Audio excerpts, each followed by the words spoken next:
Let me ask you something. Have you ever wondered how some people rise no matter what happens? They lose a job. They get knocked down. They face pressure that most people couldn't handle. And yet, they come back stronger. Meanwhile, others with talent, resources, and opportunity stay stuck. Same world, different results. Why? It's not luck. It's not background. It's not intelligence. It's mastery of the mind. Right now, whether you realize it or not, your mind is running a program. That program decides what you focus on, how you feel, what actions do you take, and ultimately, what results you get. Here's the uncomfortable truth. If you don't take control of that program, it will run your life on autopilot. And autopilot always chooses comfort over growth. So let me ask you this. Are you running your mind, or is your mind running you? Because in the next few minutes, you're going to learn a simple but powerful mental framework. A framework used by high performers in business, sports, leadership, and everyday life. Not hype, not theory, practical, real, usable. And if you apply it, your life will never feel the same again. Why most people feel stuck. Most people believe they're stuck because of circumstances, because of time, because of money, because of past mistakes. They say things like, if only I had more hours, if only I had more support, if only I hadn't messed up back then. But that's not the real reason. That's just the story they tell themselves. The real reason is deeper. And once you see it, you can't unsee it. Most people have been trained, slowly, quietly, and often without realizing it, to live in a state of constant reaction. They don't design their days. They respond to them. Think about the average morning. Eyes open, phone lights up, messages, notifications, news, noise. Before their feet even touch the floor, their mind is already racing. Stress enters first. Focus leaves last. They haven't chosen their thoughts. They've inherited them. Their attention is scattered. Their energy is leaking. And then they ask the question that haunts millions, why don't I feel motivated anymore? Here's the truth that few people explain clearly. Your brain's job is not to make you successful. It's not to make you happy. It's not to help you grow. Its primary job is to keep you safe. Safe means familiar. Familiar means predictable. Predictable means staying exactly where you are, even if where you are feels frustrating, even if it feels limiting, even if it feels empty. So the moment you decide to grow, to change, to stretch beyond what's comfortable, your mind pushes back. Not loudly, quietly. It whispers things like, now isn't the right time. Let's wait a little longer. Be realistic. Don't risk it. Their resistance doesn't feel dramatic. It feels subtle. It shows up as doubt, as hesitation, as procrastination, as endless thinking with no movement. And here's the key realization. That resistance doesn't mean you're broken. It means you're evolving. Growth always threatens the old identity, and the old identity wants to survive. Let me tell you a story. There was a man who wanted more out of life. Not flashy success, not fame. Just more meaning, more confidence, more progress. Every year he sets goals, and every year he stopped halfway. Not because he didn't care, not because he lacked discipline, but because the moment things got uncomfortable, his mind stepped in. It said, slow down, lower the bar. You can do this later. So he stayed busy, but not fulfilled. One day, something hit him hard. He realized he wasn't failing because he lacked ability. He was failing because he tolerated low mental standards. He accepted excuses he'd never accept from anyone else. That realization changed everything. So here's the question that matters. What standards are you living by right now? The standards for your focus, your effort, your follow-through. Are they pulling you forward or quietly holding you back? And if you're honest with yourself, what would change if you raised them starting today? The secret formula. Everything changes when you understand this. Your life is shaped by 3 forces, not 10. Not 20, just 3. Most people never slow down long enough to see them. They stay busy, they stay distracted, they stay reactive. And then they wonder why life feels stuck. Here's the truth. Life doesn't move randomly. It follows patterns. And once you see the pattern, you can change the outcome. Focus, meaning, action. This is the formula. Let's break it down. Your focus decides what you notice. What you notice decides what feels important. What feels important controls your emotions. Right now, what do you focus on most? Problems or possibilities? What's missing or what's working? Fear or growth? 2 people can live the same day. One feels drained, the other feels driven. Same world, different focus. Here's the first peak. If you don't control your focus, someone else will. Your phone, the noise, other people's opinions. So ask yourself this. Is your focus building your future or stealing your energy? Now let's talk about meaning. Meaning is the story you tell yourself. When something happens, you decide what it means. That meaning creates emotion. Emotion drives behavior. You miss an opportunity. Does it mean you failed, or does it mean you learned? You face resistance. Does it mean stop, or does it mean you're growing? This is where lives quietly separate. Because events don't control you. Interpretation does. Second peak. Change the meaning. And the same event can fuel you instead of breaking you. So ask this. What meaning are you attaching to your past? Is it shaping you or holding you back? Now comes the part most people avoid. Action.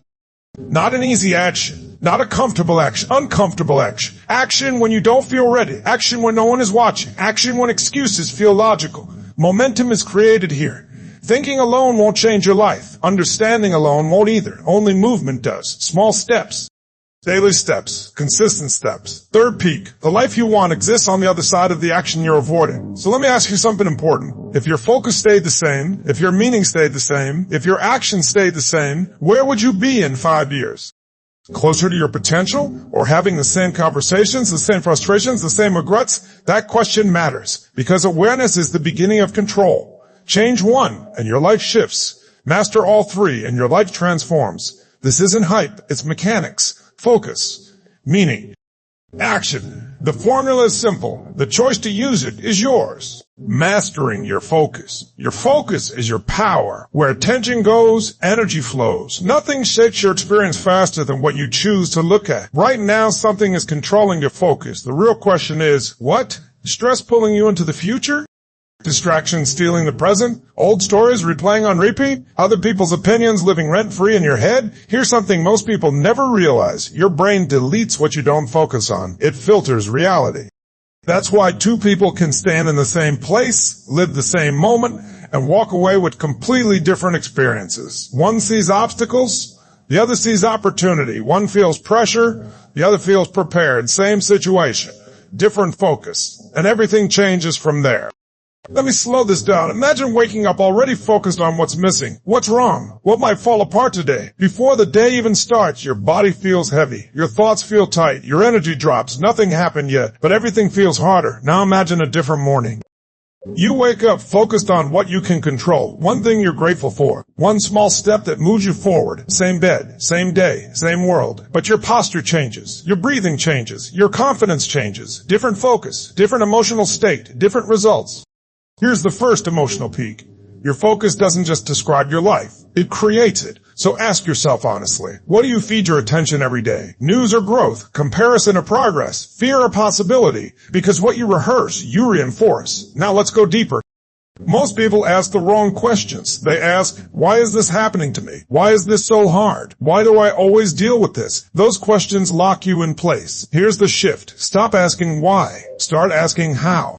What's the best use of this moment? What can this teach me? What's one move that puts me in control? Second, emotional peak. The quality of your life rises with the quality of your questions. High performers don't have fewer problems. They don't wait for motivation. They aim their focus. They don't control everything. They control where they look. And that changes how they feel. How they feel changes how they act. How they act changes their future. Think about this. What are you focusing on most often when no one is watching? When your mind is on autopilot? When you're tired? Is it building you or slowly breaking you down? Here's a truth that hits hard. Your focus today is rehearsing your future. Every thought you return to, every story you repeat, every emotion you feed. That's the direction you're moving. Third, emotional peak. You don't need a new life. You need a new lens. Because the moment you reclaim your focus, you reclaim your power. So choose deliberately. Choose what deserves your attention. Choose thoughts that move you forward. Choose questions that give you control. This moment matters. Because what you focus on next is shaping who you become, changing the meaning. This is where transformation accelerates, not when circumstances change, not when luck improves, but when meaning shifts. Events don't control emotions, meaning does. Two people experience failure. One says, I'm not good enough. The other says, this is feedback. Same event, different meaning, different future. That difference decides who grows and who stays stuck. Your mind assigns meaning instantly, automatically, without asking permission. They accept the first story that shows up. They believe it. They build their identity around it. Challenges become threats. Mistakes become labels, delays become defeats, and slowly confidence erodes. Here's the first emotional peak. What you call something determines how it controls you. So let's challenge the story. What if failure wasn't proof of weakness? What if it were proof of effort? What if pressure wasn't punishment? What if it was preparation? What if the hardest moments weren't stopping you, but shaping you? Think about the strongest people you know. Did they have easy paths, or did they learn how to interpret difficulty differently? They didn't avoid struggle, they extracted meaning from it. They didn't ask for less pressure, they built more capacity. Second emotional peak. Strength isn't built by comfort, it's built by interpretation. Now listen closely. When something goes wrong, your first meaning is rarely the most useful one. It's emotional. It's reactive. It's based on old patterns. But meaning is a choice, and that choice is power. Instead of asking, why is this happening? Ask, what is this training me for? What skill is this demanding from me? What version of me can handle this? That single shift changes everything. Pain becomes information. Setbacks become instruction. Resistance becomes refinement. Third emotional peak. The moment you change the meaning, you change the direction of your life. So let me ask you something real. What meaning have you been attaching to your struggles? What story have you been repeating? That you're behind? That you're not enough? Now imagine choosing a stronger meaning. What if this phase is building discipline? What if this challenge is sharpening focus? What if this delay is teaching patience and precision? Same circumstances, different meaning, new outcome. You don't need to erase the past. You need to reinterpret it. Because the story you tell yourself today is the strength you carry into tomorrow. Choose the meaning that builds you. That's how transformation accelerates. Action creates confidence. Most people think confidence comes first. It doesn't. Action comes first. Confidence is the reward. That misunderstanding keeps millions waiting to feel ready, waiting to feel certain, waiting to feel fearless. And while they wait, life passes. Here's the truth.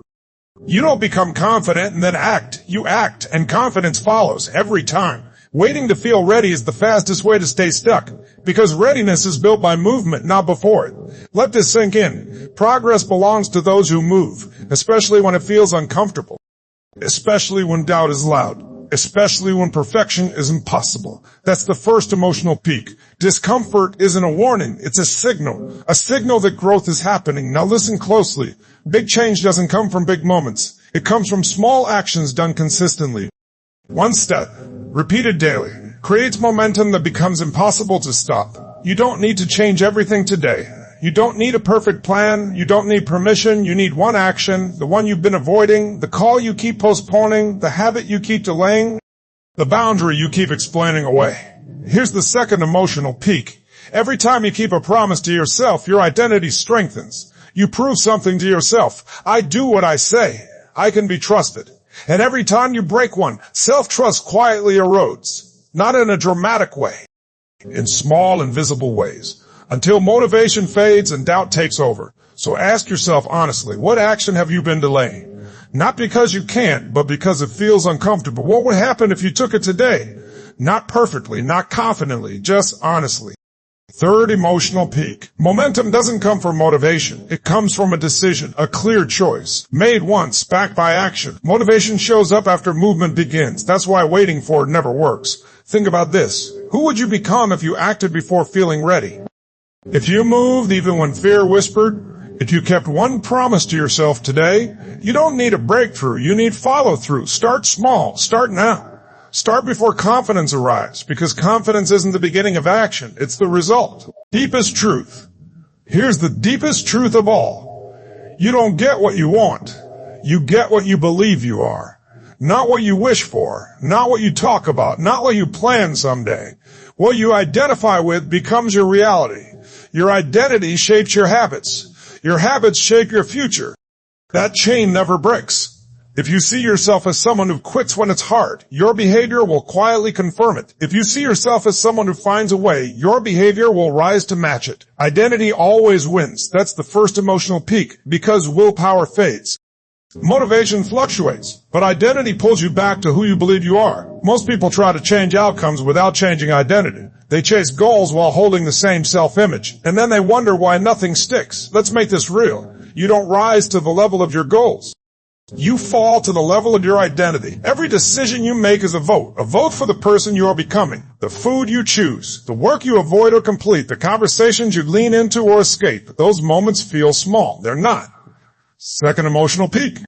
Your future is being built in moments no one applauds. So let me ask you something powerful. Who are you when no one is watching? Who do you act like when it's inconvenient? When would it be easy? That version of you, that's the real identity, not the one you describe, the one you demonstrate. And here's the shift. Identity is not fixed. It's trained. You don't wait to feel like a new person. You act like one once, then again.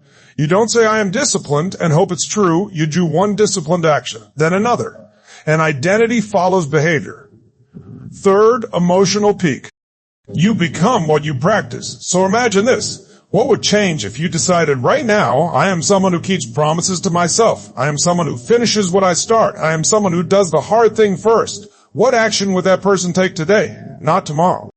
Not when it's convenient. Today. Because the moment you decide to upgrade your identity, everything changes. Your choices shift. Your standards rise. Your future responds. You don't need permission. You need alignment. Align your actions with the person you choose to be. And let the results catch up. Decision moment. Let's bring this home. Focus. Meaning. Action. This isn't motivation, this is mastery. You don't need a new life, you need a new way of using your mind. Because the moment you take control of your inner world, your outer world responds. So here's the real question. Will today be another day on autopilot? Or will today be the day you decide fully, powerfully to take control? You already have what it takes. The only thing missing is the decision to use it. Make it now. Thank you for listening. And don't forget to like and subscribe.